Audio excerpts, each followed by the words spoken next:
Am I live or not? You don't know with this bloody thing. Right, good evening and welcome to my weekly tincture. And yeah, I am live now, thank you.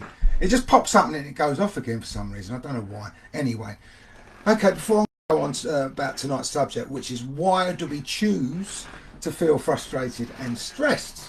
I want to just mention that I've just created a new promotion where I'm giving away more attitudinal assessments. They're really, really good, and if I recommend you look into it and find out a bit more about it. There's a lot of information on my site which you can check up on, and it'll give you an insight of really what it's about. It's not about the money; it's about how much you learn about yourself with these assessments, and they're really, really cool. So check them out, please, because they're worthwhile. Anyway, so tonight I'm talking about why do we actually choose to feel frustrated and stressed. And the thing is that people don't actually realise that we do choose how we feel.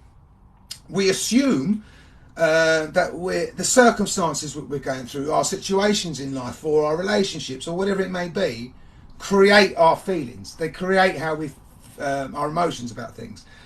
So we blame our circumstances for the way that our moods dropping, for instance, or the way we feel, or if we're not feeling happy about life, we'll blame the things around us rather than looking inwards and understanding how we can control that.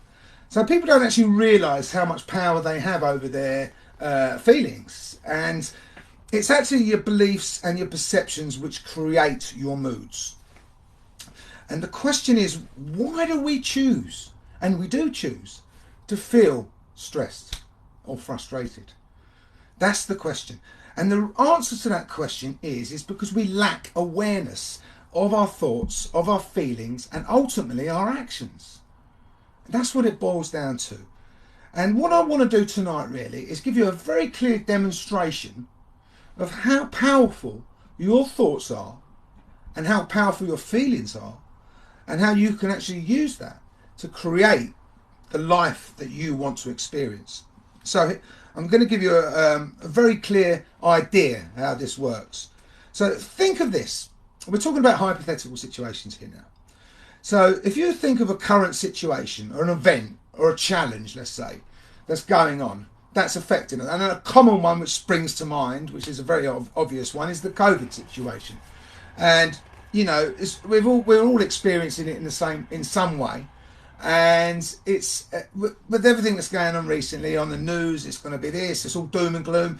It's natural and normal for us to respond to that in a negative way, in a stressful way. So we can tell, we can feel stressed, we can feel under pressure, we can, tell ourselves that, things are going to be terrible or whatever. So how would you respond to that situation without allowing that to affect how your moods are, without allowing it to create frustration and stress and anger and all of these other things, which then hold you back and stop you moving forward? So this is what I'm going to focus on. That's my example. So the first thing to do in this situation, and this again is transferable, it's to anything that you're going through in life. It doesn't have to be COVID, it could be anything, but this is an example. The first thing to do is to ground yourself, to stop all thoughts and bring yourself back into that conscious awareness. Because the majority of the time it's our subconscious that's driving us, and only when we're in our conscious moment can we actually control our thoughts, our feelings and our actions. And a good way to do this is because a lot of people struggle to do this. Let's face it, it's not easy to suddenly snap yourself out of a low mood when you're feeling low and you don't want to, you're not motivated or anything like that. So it's difficult sometimes. And one of the ways I use what's called the three top things tool. And what that is just basically consciously in the moment focusing on the three things in life that you're most grateful for. So it could be having a roof over your head, it could be your family, it could be your friends, it could be your job or whatever. But what that does, it stops the subconscious mind. So therefore you're actually bringing yourself back into that moment, and you're removing any thoughts of the future, any thoughts of the past. You're not worrying about things and you're not stressing out, and you're actually focusing on the moment.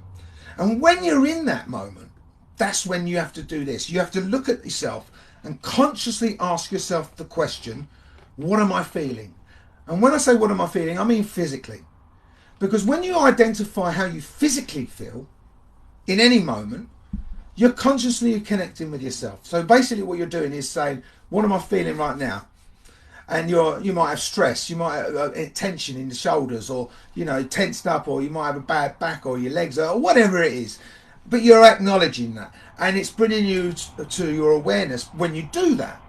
And when you're fully aware of these things, you're much more conscious, and you're not subconsciously on autopilot.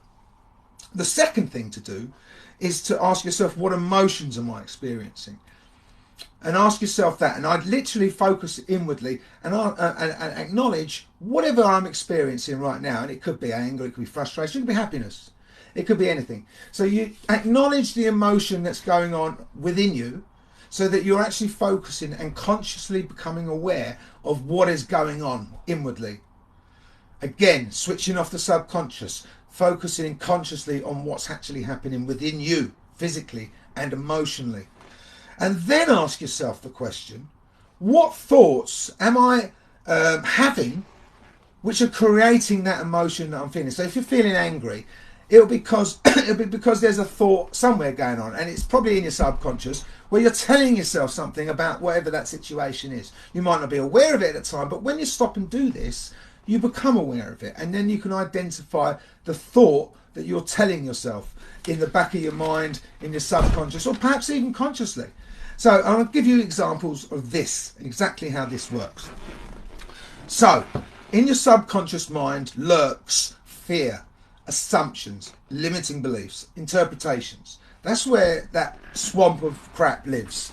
So when we're feeling low moods, I'll give you an example which aligns itself with the COVID example. It might be fear-based, for instance. It might be, we are going to have another lockdown. And that then creates a feeling of stress, anxiety, whatever. You might tell yourself an assumption. Oh, I've just got my life back and going, and now it's all going to happen again. Bloody hell. That's an assumption, because you're assuming the same thing is going to happen which has happened in the past.